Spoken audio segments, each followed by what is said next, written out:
ধর্ম by choose নয়, মানে আপনি যেটা পছন্দ করবেন সেটা ধর্ম, এমনটি নয়।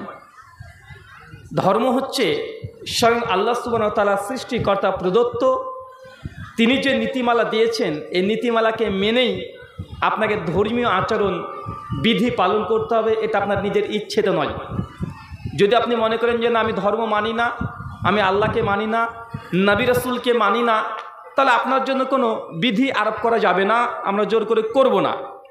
তবে আপনি যদি মনে করেন বা দাবি করেন, বা আপনাকে যদি দেখা যায় না জুম্মা মসজিদে আপনি সপ্তাহে একদিন আসেন, ঈদের ময়দানে আপনি আসেন, আপনার পরিবারের কেউ যদি মৃত্যুবরণ করে আপনি আমাদের ইমাম সাহেবের দ্বারস্থ হন, ইমাম সাহেব আমার বাবা বা চাচা বা ভাই বা বেটা মারা গেছে, আপনি জানাজা পড়িয়ে দেন। এই জানাজা এটা ধর্মীয় রীতি।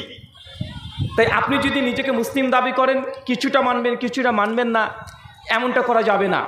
আর এর পরিণতি কত ভয়ঙ্কর আপনি বুঝতে পারছেন না। কেন? কারণ আপনি যে ভাই বোন, আপনি মুসলিম, মানে জন্মসূত্রে আপনি মুসলিম, তাই ইসলাম যে কি এটা আপনি বোঝার চেষ্টা করেন না, বুঝছেনও না, আর বোঝার চেষ্টা করেনও না কখনো। যতটুকু আমরা দেখি যে ধর্মটা মুসলমান, হিন্দু, খ্রিস্টান, অন্য অন্য ধর্ম যেমন উৎসব কেন্দ্রিক হয়ে গেছে। খ্রিস্টানরা কীভাবে বুঝাবে তারা খ্রিস্টান, তারা 25শে ডিসেম্বর ফিক্সড করে নিয়েছে যে এটা হচ্ছে বড়দিন, এই দিনে কেক কাটবো, জিজাস ক্রাইস্ট, আমরা যে খ্রিস্টান এটা আমরা গোটা বিশ্বজগৎকে জানিয়ে দেবো। হিন্দুরা তারাও করছে যে দুর্গা পূজা, এই সময় আমরা 2 দিন 3 দিন 4 দিন অনেক জাঁকজমকপূর্ণভাবে আমরা ধর্মটাকে পালন করব। এটা ধর্ম পালন নয়, এটা হচ্ছে উৎসব পালন করা। কি পালন করা? কথা বলেন। ধর্মটাকে আমরা উৎসব মনে করে নিয়েছি, মানে উৎসব আছে তো আমি ধার্মিক, উৎসব নেই আমরা ধার্মিক না। ঈদ একটা উৎসব, এই জন্য ঈদের দিন সকলে গিয়ে মসজিদে বা ঈদগাহতে গিয়ে সালাত আদায় করতে হবে, এটা আপনি বাধ্যতামূলক মনে করে নিয়েছেন এবং আপনি সেখানে যান, কিন্তু জুমার দিনে আপনি উপস্থিত হন না, 5 ওয়াক্ত সালাতে আপনি উপস্থিত হন না। আপনি যথারীতি ফিতরাটা আদায় করেন কি করেন না এটা নিয়ে সন্দেহ আছে। তাই আপনাকে আমি এতটুকু বোঝানোর চেষ্টা করছি, ভাইজান ইসলাম এটা আপনার নিজের পছন্দের জিনিস নয়। যদি পরকালে বাঁচতে চান ইসলামের ছায়ায় আশ্রয় নিয়ে বাঁচতে হবে। আর যদি মনে করেন যে না পরকাল বলে কিছুই নেই, এরকম যদি চিন্তা চেতনা থাকে তাহলে ইসলাম মানার আপনার দরকার নেই। আল্লাহ নবী বলছেন, সুনান আবু দাউদ হাদিস না 4744, আবু হুরায়রা রাদিয়াল্লাহু তাআলা আনহু থেকে বর্ণনা, তিনি বলছেন যে আল্লাহ রাসূল একদা বসেছিলেন, হঠাৎ আমাদেরকে সামনে বলছেন ফেরেশতা জিবরিলকে আল্লাহর সামনে আছেন, আর আল্লাহ জান্নাত এবং জাহান্নামকে সৃষ্টি করলেন। চাচা বলেন তো কি সৃষ্টি করলেন? কথা বলেন চাচা। জান্নাত এবং জাহান্নামকে সৃষ্টি করলেন, তার মানে বোঝা যাচ্ছে জান্নাত এবং জাহান্নাম এটা সৃষ্টি বস্তু। এটা কি? এটা সৃষ্টি বস্তু, এটা চিরকাল ছিল না, এটা অনাদি কোনো সত্তা নয়। একটা পর্যায়ে ছিল যখন জান্নাত জাহান্নাম কিছু ছিল না, আল্লাহ পরবর্তী সময়ে সৃষ্টি করেছেন। আল্লাহ জান্নাত এবং জাহান্নামকে সৃষ্টি করার পরেই ফেরেশতা জিবরিলকে আল্লাহ বলছেন যে জিবরিল যাও জান্নাতকে দেখে এসো। ফেরেশতা জিবরিল আল্লাহ সুবহানাহু ওয়া তাআলা আদেশ পেয়ে সঙ্গে সঙ্গে জান্নাতে চলে গেছেন। জান্নাতে গিয়ে দেখছেন যে জান্নাতের চতুর্দিকে এত সুন্দরভাবে আল্লাহ জান্নাতকে তৈরি করেছেন, এত দৃষ্টিনন্দন, দেখে আর চোখ ফেরানো যায় না। জান্নাত দেখে সঙ্গে সঙ্গে ফেরেশতা জিবরিল আল্লাহকে ছুটে চলছে, আল্লাহ এত সুন্দর এত চমৎকার তুমি জান্নাতকে সাজিয়ে গচ্ছিত করে রেখেছো, পৃথিবীর কোনো মানুষ বা জিন যদি তোমার জান্নাতের এই বর্ণনা একবার শ্রবণ করে, একবার জানে, তাহলে কোনো মানুষ যে জান্নাতে যাবে এটা আমি মনে করি না। এত সুন্দর জান্নাত। আল্লাহ সুবহানাহু ওয়া তাআলা ফেরেশতা জিবরিলকে এরপরে বলছেন, জিবরিল যাও তো আবার জান্নাত দেখে এসো। চাচা কতবার পাঠাচ্ছে বলেন তো? কয়বার? চাচা কথা বলতে হবে, কয়বার? 2 বার। ফেরেশতা জিবরিল এবার জান্নাত দেখতে গিয়েছে, জান্নাতে প্রবেশ করে দেখছে জান্নাতের চতুর্দিক আল্লাহ সুবহানাহু ওয়া তাআলা ঘিরে দিয়েছেন। কি করেছেন? চতুর্দিক ঘিরে দিয়েছেন। আপনার বাড়িকে প্রাচীর দিয়ে ঘিরে দেন না? ঘিরে দেন কেন? বাইরেকার কোনো জিনিস থেকে যেন আপনার ভেতরে কেউ কিছু দেখতে না পায়, সংরক্ষণ করার জন্য আজকের প্রোগ্রামটা করেছেন, উপরে ঢেকে রেখেছেন। চতুর্দিকে দিয়ে আমরা এই জন্য ঢাকি, বাইরেকার কোনো কিছু যেন ভেতরে মানুষকে দেখতে না পায়। আল্লাহ সুবহানাহু ওয়া তাআলা জান্নাতকে ঘিরে দিয়েছেন। আর জান্নাত কি দিয়ে ঘেরা আছে জানেন? জান্নাত ঘেরা আছে দুঃখ, কষ্ট আর নিয়ম নীতিমালা দিয়ে। কি দিয়ে চাচা? আরো জোরে বলেন। জান্নাত কি দিয়ে ঘেরা আছে? দুঃখ, কষ্ট আর নিয়ম আর নীতিমালা দিয়ে। আপনার বাড়ি যেমন প্রাচীর দিয়ে ঘেরা আছে, ইট দিয়ে, সিমেন্ট দিয়ে, বালি দিয়ে, এগুলো দিয়ে আপনি বাড়ির প্রাচীর ঘিরে রেখেছেন। আল্লাহ জান্নাতকে ঘিরে রেখেছেন নিয়ম, নীতিমালা, দুঃখ, কষ্ট, ক্লান্তি, এগুলো দিয়ে গোটা জান্নাতকে ঘেরা আছে। তার মানে বোঝা যাচ্ছে জান্নাত যদি যেতে চান আপনাকে দুঃখ এই দুনিয়াতে পেতে হবে, জান্নাত যদি পেতে চান দুনিয়াতে কষ্ট করতে হবে। আর জান্নাত যদি যেতে চান অবশ্যই নিয়ম নীতিমালা মেনে চলতে হবে। আল্লাহ যে বিধি আরোপ করেছে এগুলো মানলেই জান্নাত। আর যদি আপনি না মানতে চান জান্নাত প্রবেশ করতে পারবেন না। আপনি তো বুঝেনই না যে জান্নাত যে নীতিমালাতে ঘেরা আছে। চলেন আপনাকে একটু শুধু কয়েকটা জিনিস দেখাই। মুসলমান মানে কি এটাকে মুসলিমদেরকে বুঝতে হবে। মুসলিম মানে আল্লাহর কাছে আত্মসমর্পণকারী। চাচা কি বলেন তো? আরো জোরে বলেন। আত্মসমর্পণকারী, এটাও একটু সাহিত্যিক বাংলা হয়ে গেল। খোলা বাংলাতে যদি বলা হয় আল্লাহ সুবহানাহু ওয়া তাআলার কাছে নিজের যত ইচ্ছা আছে সব সমর্পণ করে দিবেন। মানে আপনার নিজের কোনো ইচ্ছা থাকবে না, শুধুমাত্র আল্লাহর ইচ্ছাতে চলবেন। যখন এইটা করতে থাকবেন, আরবি ভাষা আপনাকে বলা হয় মুসলিম। মুসলিম মানে নিজের কোনো ইচ্ছা নাই। কার ইচ্ছা নাই? আপনার কোনো ইচ্ছা নাই। কার ইচ্ছাতে চলতে হবে? আল্লাহর ইচ্ছাতে চলতে হবে। যখন নিজেকে মুসলিম দাবি করছেন, এই ডান পা বা বাম পা, এই পা আপনার শরীরের অংশ, নিজের ইচ্ছে মতো এই পায়ের অংশ ঢাপ ফেলা যায় না। চাচা বাথরুম ঘরে যখন ঢোকেন সেই সময় কোন পাকে ঢোকে? আরো জোরে বলেন। কোন পা? বাম পা। আর যখন বের হবেন কোন পাকে বের হচ্ছে? ডান পা। যখন মসজিদে প্রবেশ করছেন কোন পাকে ঢোকে? ডান পা। বের হওয়ার সময় বা পা। কেন? এই পাটা হচ্ছে মুসলমান। এই পাটাকে মুসলমান বানাতে হয়। যখন নিজেকে মুসলিম দাবি করছেন নিজের পায়ের ধাপ নিজের ইচ্ছে মতো ফেলা যায় না। আপনি যদি হিন্দু হন ওর জন্য ডান পা বাম পার জরুরত নেই। আপনি যদি খ্রিস্টান হন ডান পা বাম পায়ের জরুরত নেই। আপনি মুসলমান, নিজের পায়ের ধাপ এটা কার ইচ্ছায় ফেলতে হয়? কার ইচ্ছায়? আল্লাহ সুবহানাহু ওয়া তাআলার ইচ্ছাতে ফেলতে হয়। তাই নিজেকে আগে মুসলিম আছেন না নাই এটাকে বুঝতে চেষ্টা করেন। আপনি যে মুসলিম, নিজের ইচ্ছের কাছে আপনাকে পরাজিত হওয়া যাবে না। এবং আল্লাহ যে আদেশ করেছে, যে উপদেশ দিয়েছে সেটা মানলেই আপনি মুসলমান বা আপনি মুসলিম। আপনার নাম যতই আব্দুর রহমান আর আব্দুর রহিম হন না কেন, যদি আমল না থাকে আপনি মুসলিম বলে বিবেচিত হবেন না। সে মুসলিম কি বলে ইমান। হাদিস না 253। আল্লাহ নবী বলছেন মান তারাকা সালাতা মুতাম্মাদান ফাকাদ কাফারা। যে ব্যক্তি ইচ্ছাকৃত নামাজকে ত্যাগ করে দিল এই ব্যক্তি আল্লাহ নবীর ভাষায় সে কুফরি করেছে। শেখ সালেহ আল উসাইমিন তারকুস সালাহ পৃষ্ঠা নম্বর 26-এ বলছেন এই ব্যক্তি কাফের হয়ে গেছে। কি হয়ে গেছে চাচা? আরো জোরে বলেন। অপরাধ, সে নামাজ ত্যাগ করেছে। কি ত্যাগ করেছে? সালাত, নামাজ ত্যাগ করেছে। ফলাফল কি? কাফের। কি ধরনের কাফের? তাবরানী আওসাত হাদিস নাম্বার 18160। আল্লাহ নবী বলছেন যে দুনিয়াতে সালাতকে পরিত্যাগ করেছে, কিয়ামতের মাঠে এরা উঠবে ফেরাউনের সঙ্গে, হামানের সঙ্গে। তার মানে সালাত যদি আদায় না করেন নবীর উম্মত হিসেবে উঠতে পারছেন না। উঠছেন কার উম্মত? 1 নাম্বার ফেরাউন, হামান, নমরুদ।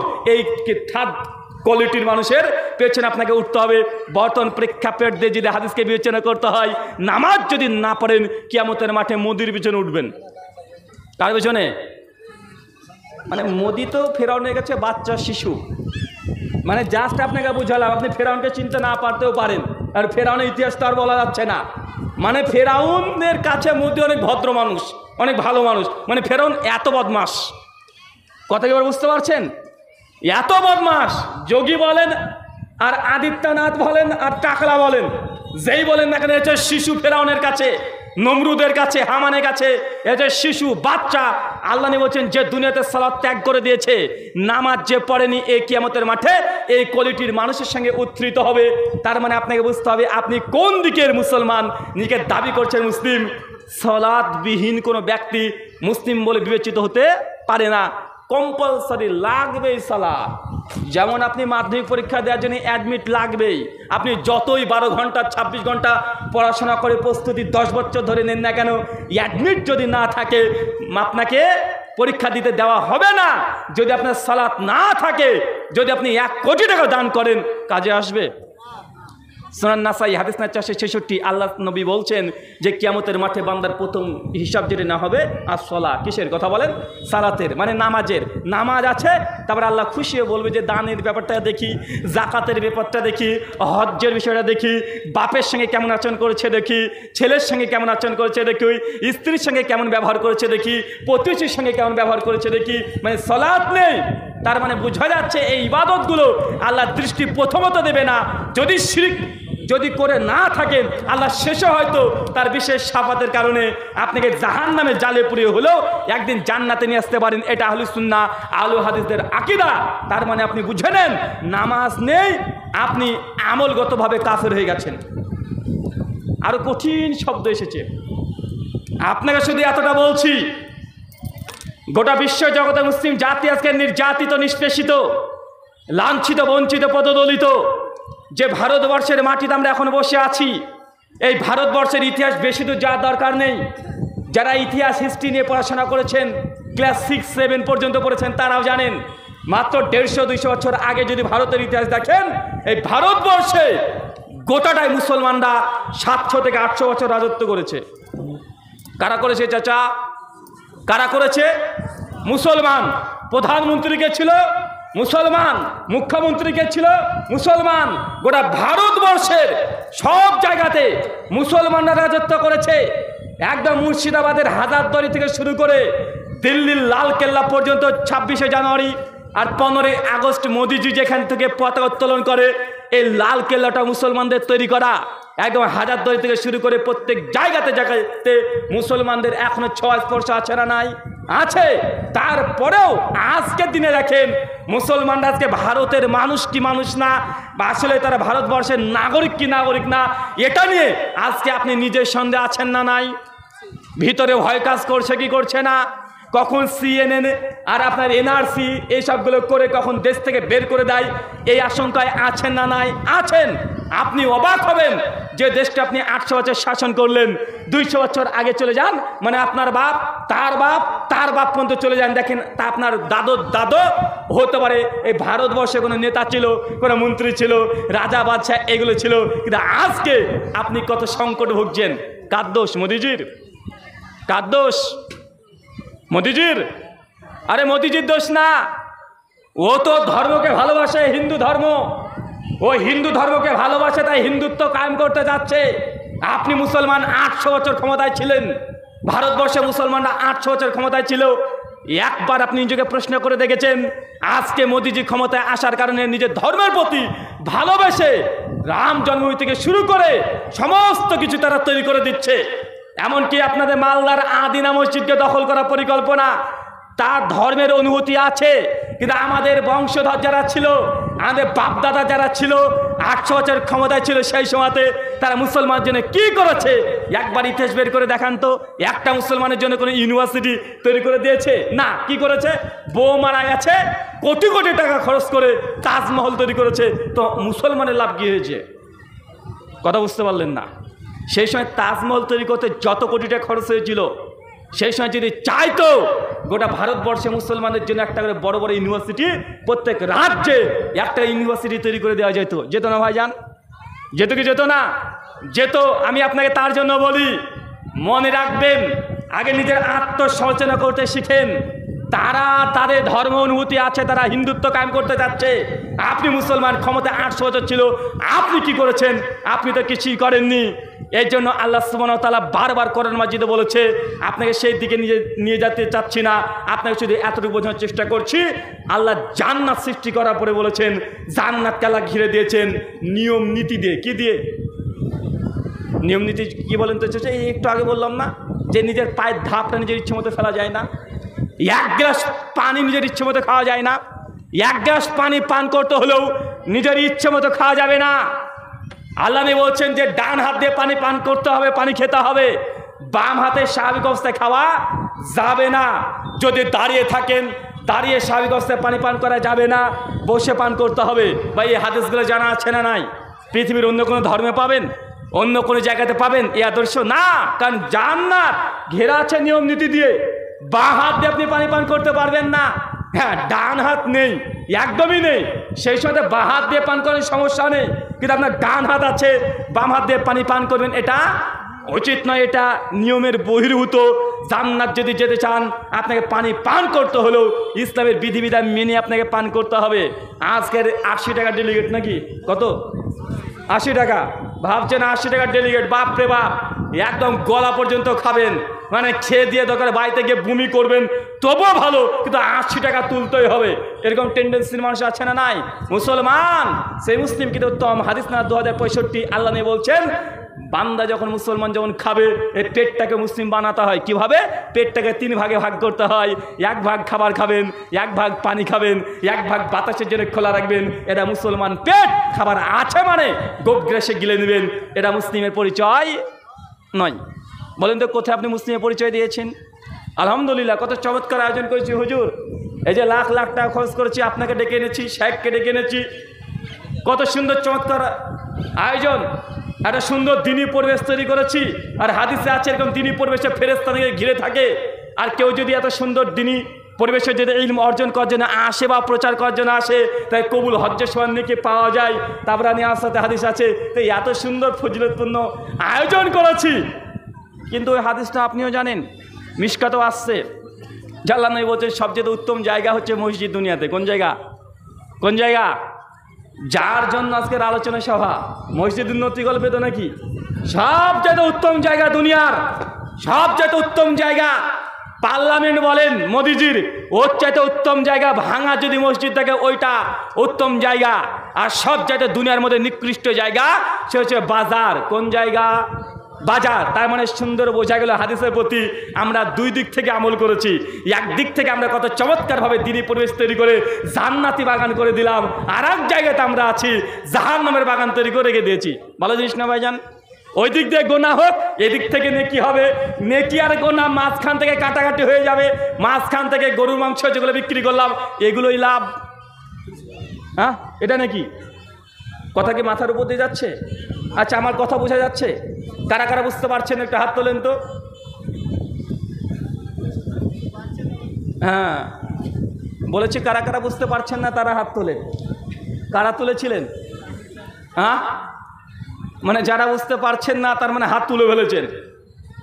আপনাকে আমি জাস্ট এটা বোঝানোর চেষ্টা করলাম, এখান থেকে যত দিনই আলোচনা হবে আপনি শুনবেন, আমল করবেন, কমিটি তার ধরে নাকি পাবে কি পাবে না? পাবে, পাবে না ভাইজান? নিঃসন্দেহে পাবে। আচ্ছা, রাস্তার ধারে যেগুলো দেখলাম ওইখানে যদি কোনো খারাপ কাজ হয়, কোনো শ্লীলতাহানি হয়, কোনো ছেলে মেয়ে যদি অবৈধ কোনো কাজ করে দেয়, আর হচ্ছে না এমনটা না, হচ্ছে। আচ্ছা, যদি হয়, এই যে কৃত্রিমভাবে ক্ষণস্থায়ী 2 দিন 3 দিনের জন্য মার্কেট বা দোকান বসানো, এর জন্য গোনা কমিটি পাবে কি পাবে না? গ্রামবাসী যদি সমর্থন দেয় পাবে কি পাবে না? তার মানে ওখান থেকে গোনাও কামাচ্ছেন, আজকের আয়োজন থেকে নেকিও কামাচ্ছেন। তার মানে কি বুঝলেন আপনি? হ্যাঁ হ্যাঁ, চুরি করা গরু দিয়ে কুরবানি, তাই তো? যে হুজুর চুরি করলে তো গোনা হয়, আমি তো খুব ভালোভাবে জানি চুরি করলে গোনা হয়, কিন্তু কুরবানি দিলেও তো নাকি হয়। তাই চুরি করে গরু দিচ্ছি, দেওয়ার পরে কুরবানি দিয়ে দিলাম, তো চুরি করা গরুতে ধরেন 1 লাখ গোনা হয়েছে, আবার ধরেন কুরবানি দিয়েছি গরুটা 1 লাখ নেকিও তো পাবো। তাহলে 1 লাখ গোনা আর 1 লাখ নেকি কাটাকাটি হয়ে গেল, মাঝখান থেকে মাংস খাওয়াটাই আমার লাভ। এরকম হয়ে যাচ্ছে না ভাইজান? আল্লাহ সুবহানাহু ওয়া তাআলা আপনাদেরকে বোঝা তৌফিক দিক, সকলে পড়ি আমিন। আল্লাহ সুবহানাহু ওয়া তাআলা জান্নাতকে কি দেখে রেখেছেন চাচা? নিয়ম নীতি দিয়ে। চলেন আপনি একটু নিয়ম নীতি দেখাই। আপনি তো শুধুমাত্র এতটুকু বুঝতে পারলেন যে নিয়ম নীতি পানি খাওয়াতেও আছে, বারবার শুনেছেন।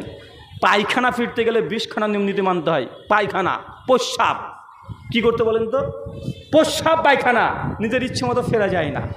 20 কোটি টাকা আপনি ইনকাম করেছেন, করতে পারেন, ইসলামে জায়েজ করেছে। দিন শেষে ইনকামের পরে টাকাগুলো নিয়ে আলহামদুলিল্লাহ শুকরিয়া আদায় করেন। 2, যাকাত দিয়ে দেন বা ওসর দিয়ে দেন। যদি দিয়ে দেন, দিনে যদি কোটি টাকা ইনকাম করেন, হালাল ব্যবসা, এ টাকা বৈধ, কোনো সমস্যা নাই। 20 কোটি টাকা দিয়ে বাড়ি করেছেন, কোনো সমস্যা নাই। 10 লাখ টাকা খরচ করে একটা বাথরুম তৈরি করেছেন, কোনো সমস্যা নেই, সবই হালাল। আপনাকে আল্লাহ সুবহানাহু ওয়া তাআলা তৌফিক দিয়েছে 20 লাখ টাকা দিয়ে যদি আপনি বাথরুম পায়খানা তৈরি করেন, তাও কোনো সমস্যা নাই। যদি আপনি জাকাত যদি ঠিকঠাক দিয়ে দেন, যদি আপনি সরকারি কোনো ট্যাক্স যদি ফাঁকি না দেন, এই বাথরুম 20 লাখ টাকা করেছেন, এটাও বৈধ। কিন্তু এই 20 লাখ টাকাওয়ালা বাথরুমের যদি প্যান বসানো থাকে কিবলার দিকে মুখ আর পেছন করে, এই বাথরুমে প্রস্রাব পায়খানা করা যায়? যাবে চাচা? কিন্তু একটা ছালা দিয়ে চট দিয়ে যদি মাঠের মধ্যে ওপরে ফাঁকা, কিন্তু যদি একটা বাথরুম তৈরি করা থাকে যার কিবলার দিকে মুখ পেছন নাই, ওই বাথরুম পেশাব পায়খানা করা যায় কি জায়েজ নয়? চাচা, বাথরুমে ঢোকার সময় তো দোয়া আছে না নাই? বাথরুম থেকে বের হওয়ার সময় দোয়া আছে না নাই? বাথরুমে ঢোকার জন্য আগে আপনি বাম পা ঢুকাচ্ছেন, বের হওয়ার সময় ডান পা আগে ঢুকাচ্ছেন। বাথরুমের মধ্যে আছেন, হঠাৎ করে হাঁচি চলে যেছে, আপনি আলহামদুলিল্লাহ বলতে পারবেন? পারবেন না। কেউ আপনি বাথরুম করছেন, সালাম দিয়েছে, আপনি সালামের উত্তর দিতে পারবেন? পারবেন না। আবু দাউদ 26 নম্বর হাদিস কিতাব তাহরাত আসছে, আল্লাহ নবী বলছেন রাস্তার মধ্যে কোনো যদি গর্ত থাকে, গর্তে প্রস্রাব পায়খানা ফিরবে না। কেন? ওই গর্তের মধ্যে তোমাদের ভাই জিনরা থাকে। কে থাকে? দেখেছেন? পেশাব পায়খানা ফিরবেন, কত নিয়ম। পেশাব পায়খানা মানে চাপিয়েছে আপনার, এটা মানুষের প্রতিদিনের কাজ, এটা না চাইলেও চলে আসবে। তারপরেও এতগুলো নিয়ম নীতিমালা আছে। গোটা বিশ্ব জগৎ ইসলাম এমনি অন্য অন্য ধর্মীতে চ্যালেঞ্জ নয়। মানুষ আমাদের বক্তৃতা শুনে এমনি যে ইসলাম গ্রহণ করছে তা নয়। মানুষ ইসলামের সৌন্দর্য দেখে, ইসলামের নিয়ম নীতিমালা দেখে ইসলামকে পছন্দ করে। ডাক্তার জাকির নায়েকের বক্তৃতা দেখবেন, হাজার হাজার মানুষ ইসলাম গ্রহণ করছে। কেন? উনি অন্য কিছু দেখান না, শুধু ইসলামের সৌন্দর্য দেখায়। মানুষ ইসলামের সৌন্দর্য দেখে বড় বড় ডাক্তার, মাস্টার, সায়েন্টিস্ট তা ইসলামে গ্রহণ করছে কি করছে না? আমরা তো মাঠ পাস, আমরা ইসলামটাকে বুঝিও না, বোঝার চেষ্টাও করি না। যারা ইসলাম গ্রহণ করছে তারা কি আমার আপনার মতো শিক্ষিত ব্যক্তি? কথা বলেন। আর তারা তো বড় বড় পার্সন, যাদের সামনে কথা বলার মতো যোগ্যতা আমাদের নেই। তারা ইসলামকে গবেষণা করছে, কে 10 বছর, কি 20 বছর, কে 5 বছর, 7 বছর, তারপর ইসলামকে গ্রহণ করছে। কেন? ইসলামের যে নিয়ম নীতিমালা দিয়েছে, অবাক করা। আদাবুল মুফরাদ লিল বুখারী হাদিস নাম্বার 595, আল্লাহ নবী বলছেন 3টে জায়গাতে প্রস্রাব পায়খানা ফেরা যায় না। চাচা, কয় জায়গায়? আরো জোরে, কয় জায়গায়? 3 জায়গায়। এক, যে রাস্তাতে মানুষ চলাচল করে, ওই চলাচলের রাস্তার মধ্যে প্রস্রাব পায়খানা ফেরা জায়েজ নয়, নিষিদ্ধ, হারাম। যে রাস্তা দিয়ে মানুষ চলাচল করে এই রাস্তায় প্রস্রাব পায়খানা ফেরা কি যাবে না, হারাম। আমাদের ছেলেরা বেশি করে। পাশের বাড়ির সঙ্গে ঝামেলা হয়েছে, ছেলেকে বলছে যাওয়ার বাড়ির সঙ্গে হেগে আয়। বাছে না নাই? কথা বলেন। কত বড় বদমাস খাটাস দেখেছেন? 2, যে জলবদ্ধ বা যে পুকুরের মধ্যে পানি আছে, যে পানিকে ব্যবহার করা হয়, মানুষ থালা বাসন মাজছে বা গোসল করে, পানিকে ব্যবহার করে, এই পানির মধ্যে প্রস্রাব পায়খানা ফেরাটা নিষিদ্ধ, হারাম। আমাদের ছেলেরা করে কি করে না? ওরা তো আবার ব্রিজের উপরে দাঁড়িয়ে দেখবেন 5-7 জন বন্ধু আছে, প্রস্রাব করছে, কাঠটা বেশি দূরে যায়। আছে না ভাইজান? ব্রিজের উপরে দাঁড়িয়েছে, তাই জন্য পেশাবের প্রতিযোগিতা। কত বড় বদমাশ দেখেছেন? মানে কাঠটা কত স্পিডে যায়, মানে কত দূরে ফেলতে পারে, এই প্রতিযোগিতা আছে। আছে না ভাইজান? আল্লাহ নবী বলছেন যে পুকুরের পানি ব্যবহার করা হয়, এই পুকুরে প্রস্রাব পায়খানা ফেরা জায়েজ নাই। কিন্তু আমরা ফিরি কি ফিরি না? ফিরছি। আল্লাহ নবী বলছেন যে গাছের নিচে মানুষ আশ্রয় নেয়, যে গাছের নিচে মানুষ আশ্রয় নেয়, এই গাছের নিচে প্রস্রাব পায়খানা ফেরা জায়েজ নয়। দেখেন, প্রস্রাব পায়খানা ফিরবেন নিজের ইচ্ছে মতো যেখান সেখানে ফিরবেন, এটা ইসলাম জায়েজ করে নাই। আপনাকে প্রস্রাব পায়খানা ফেরানোর জন্য কমপক্ষে 20 থেকে 25 খানা শুধু নবীর হাদিসে মুবারাকার মধ্যে সুন্নাত লিপিবদ্ধ করা আছে। জান্নাত ঘেরা আছে। চাচা, কি দিয়ে? কি দিয়ে চাচা? নিয়ম নীতি দিয়ে। এখন কি বুঝতে পারছেন নিয়ম নীতি কি? মানে ধাপে ধাপে যেটা করবেন সেখানে নিয়ম নীতি দেওয়া আছে। নিয়ম নীতিকে পার না করে জান্নাত যেতে পারবেন না।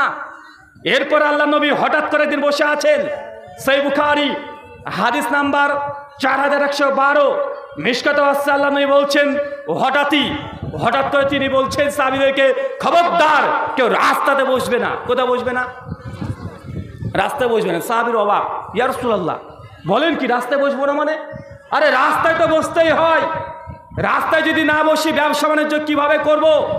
রাস্তাতে আমরা একটা বসতে বাধ্য। আল্লাহ রসুল, আমাদের জন্য খুব কঠিন হয়ে যাচ্ছে, রাস্তাতে আমাদের বসায় লাগে। আল্লাহ নবী বলছে, খবরদার রাস্তায় কেউ বসবে না। আল্লাহ নবী এরপরে বলছেন, যদি রাস্তায় বসতেই হয় প্রথমত বসবে না, নিষিদ্ধ রাস্তায় বসা, আর যদি বসতেই হয় রাস্তার হক আদায় করো। সাহাবীর অবাক, বলে কি রাস্তার হক? অবাক করা বিষয় নয়। রাস্তার আবার অধিকার রক্ষা করতে হবে, রাস্তাকে সম্মান দিতে হবে। রাস্তা কিছু আমাদের কাছে চাচ্ছে, রাস্তা কিভাবে চাইতে পারে, রাস্তার কি অধিকার আছে, রাস্তার হকই বা কীভাবে আদায় করতে হয়। আমরা জানি ছেলের প্রতি বাবার হক আছে, স্বামীর প্রতি স্ত্রীর হক আছে। রাস্তা তো জড় পদার্থ, ইট ঢেল পাথর দিয়ে তৈরি করা, রাস্তার আবার কি হক? ভাই অবাক নয়? সাহাবীরা তখন অবাক হয়ে বলছে, ইয়া রাসূলুল্লাহ, রাস্তার আবার হক কি? রাস্তার হক আমরা কীভাবে আদায় করব? আল্লাহ নবী বলছেন, রাস্তার হক হচ্ছে এইটা, রাস্তাতে যদি কোনো ক্ষতিকারক পদার্থ পড়ে থাকে, ক্ষতিকারক কোনো জিনিস যদি পড়ে থাকে, রাস্তাকে পরিষ্কার করে দাও, এটা রাস্তার হক। যদি এই হক আদায় করতে না পারেন, রাস্তাতে হাঁটাহাঁটি চলাচল দাঁড়িয়ে থাকা আপনার জন্য নিষিদ্ধ। আল্লাহ নবী বলছে, রাস্তায় বসো না, বসতে যদি চাই রাস্তার হক আদায় করো। এ হাদিস থেকে কী বুঝলেন? রাস্তাকে কি করতে হবে? রাস্তাকে পরিষ্কার পরিচ্ছন্ন রাখতে হবে। কোনটা মুসলমানের রাস্তা, কোনটা হিন্দুর রাস্তা দেখলে বোঝা যাবে। সালাফদের জীবনী ইমাম আহমেদ ইবনে হাম্বলের কিতাব জুহুদ একবার পড়ে দেখবেন। অনেক তাবেঈ, অনেক পরবর্তী প্রজন্মর ওলামাদের, আলেমদের, মানুষ অমুসলিমরা দেখে রাস্তা দেখে বুঝে নিত যে রাস্তা দিয়ে কোনো মুমিন মুসলিম গিয়েছে। কেন? যখন রাস্তা দিয়ে মুসলমান যায়, রাস্তা পরিষ্কার করতে করতে চলে যায়, ইট ঢেল পাথর যা থাকে সব সরাতে সরাতে চলে যায়। পরবর্তী সময় কেউ যদি এসে রাস্তা পরিষ্কার পায়, ও বুঝে নাই এই রাস্তা দিয়ে কোনো মুসলমান গিয়েছে। আপনি কি করেন? আপনি তো যতগুলো খারাপ জিনিস আছে সবগুলো আগে রাস্তায় রেখে দেন, আছেন নয়? কথা বলেন। আপনার সঙ্গে যদি প্রতিবেশীর কোনো ঝামেলা হয়, আগে বড় বেটাকে বলছে, যা রাস্তাকে ঘিরে দেয়, কোন দিক দিয়ে আসে আমি দেখছি, আছে না নাই? কথা বলেন। চলে না ভাইজান এগুলো? মানে একটু ঝামেলা হয়েছে বাড়ির পাশের মানুষের সঙ্গে, বড় বেটাকে বলছে, যা বাস নিয়ে আয়, ও রাস্তা ঘিরে দেবো, কোন দিক দিয়ে চলাচল করে দেখছি। চাচা, এই রাস্তা যদি আপনার নিজের টাকা দিয়ে কেনা হয়, আর রাস্তা যদি মানুষ চলাচল করে, যতই আপনার টাকা হয়, যদি মানুষের চলাচলের পথ যদি বন্ধ করে দেন, গুনাহ কাবিরা, একটা বড় ধরনের গুনাহ। আপনি রাস্তার হক আপনি নষ্ট করেছেন, এটা আপনি জেনে রাখেন।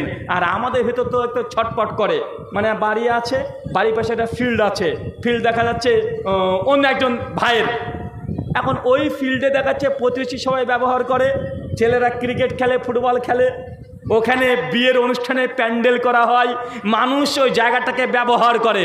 আর আপনার বউ আছে, মানে আপনার স্ত্রী আছে, মানে আমার চাচি, ও তো সহ্য করতে পারে না, আছে না?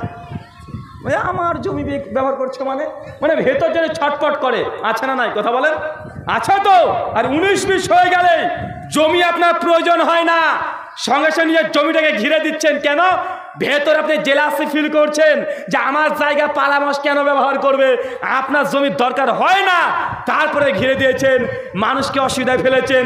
আপনি কি মনে করছেন ভালো কাজ করলেন? জি, রাস্তার এই জমির হক আপনি নষ্ট করেছেন। আল্লাহ নবী বলছেন, রাস্তায় বসো না, বসতেই যদি চাও রাস্তার হক আদায় করো। সামনে ঝড় বৃষ্টির সময় এলাকার যুবক তরুণ যারা আছে তাদের একটা দায়িত্ব, রাতের ঝড় বৃষ্টির কারণে যদি কোনো গাছের ডাল ভেঙে যদি পড়ে যায়, তাহলে ফজরের আগের মুহূর্তে যতই রাত হোক ওই রাস্তাকে পরিষ্কার করে দিয়ে রাস্তাকে ক্লিয়ার করা, এটা তোমার ইমানি দায়িত্ব। এটা যেন মৌলভী সাহেবকে বলতে না হয়, আর অপেক্ষায় যেন বসে থাকতে না হয়। এটা ইমান তোমাকে বলবে, রাস্তাতে এখন গাছ পড়ে গেছে, এটা ইমানি দায়িত্ব যে রাস্তার গাছকে কেটে পরিষ্কার করে চলাচল রাস্তাকে সুন্দর করে দেওয়া, এটা ইমানি দায়িত্ব। কথা কি কঠিন মনে হচ্ছে চাচা? হ্যাঁ, কথা কঠিন মনে হচ্ছে? এটা আপনার ইমান আপনাকে বলবে।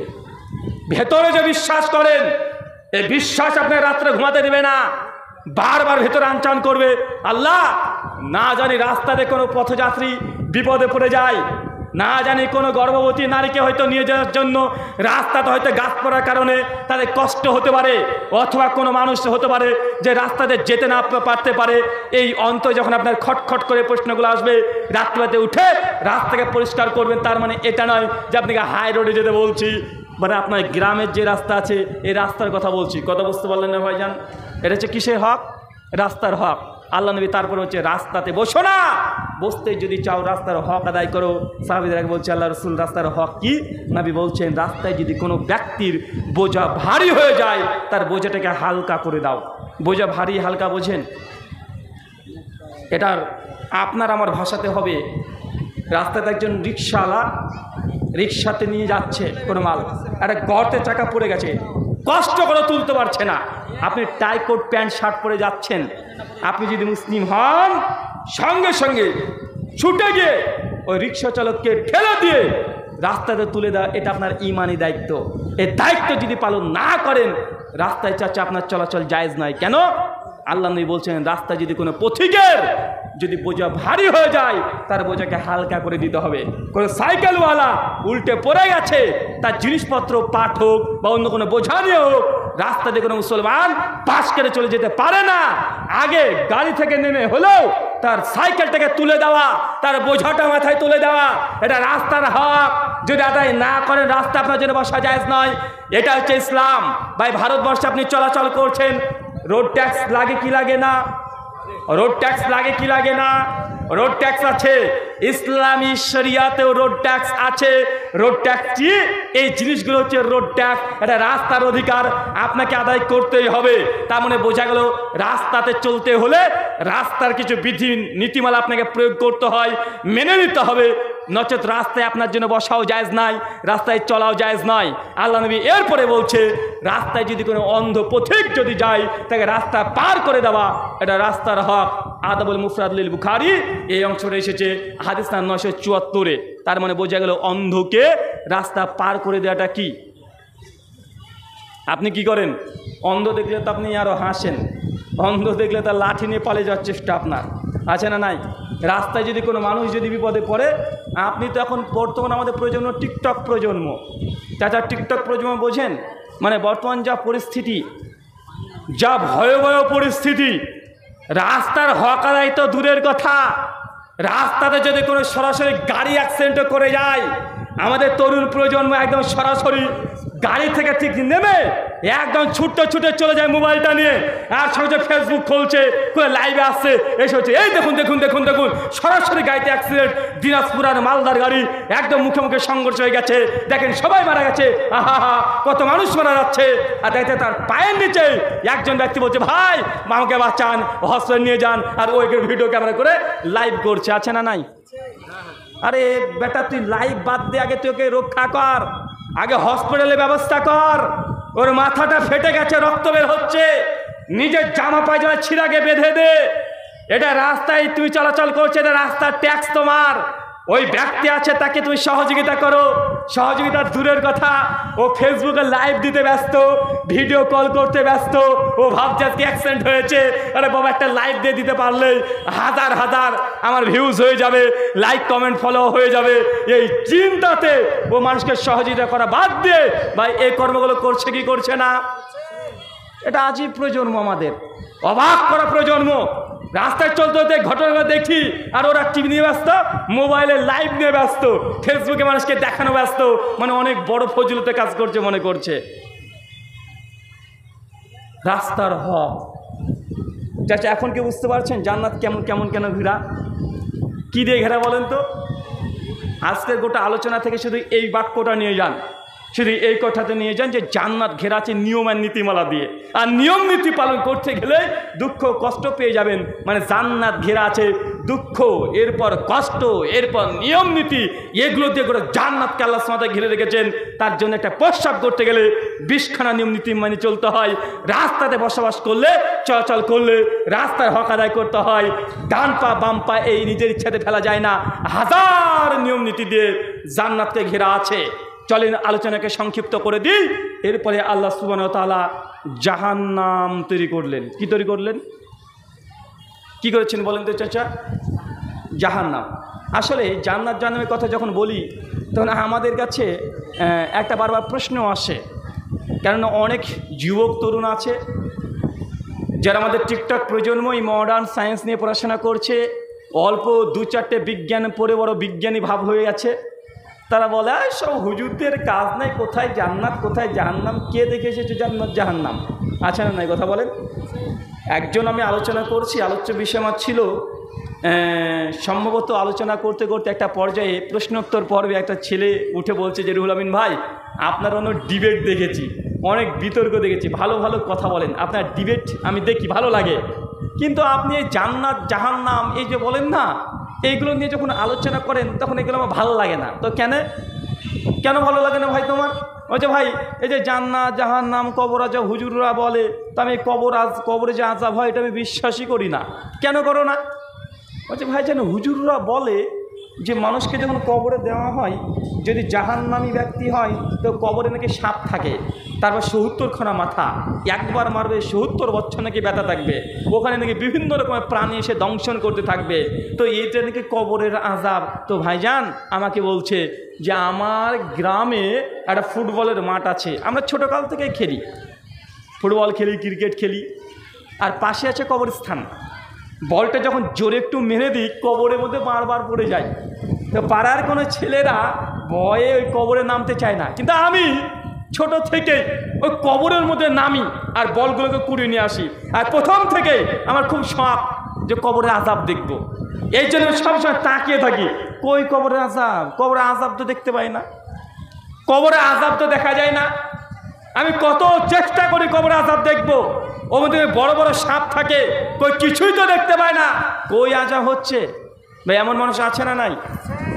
আছে না ভাইজান? এমন অনেক মানুষ আছে।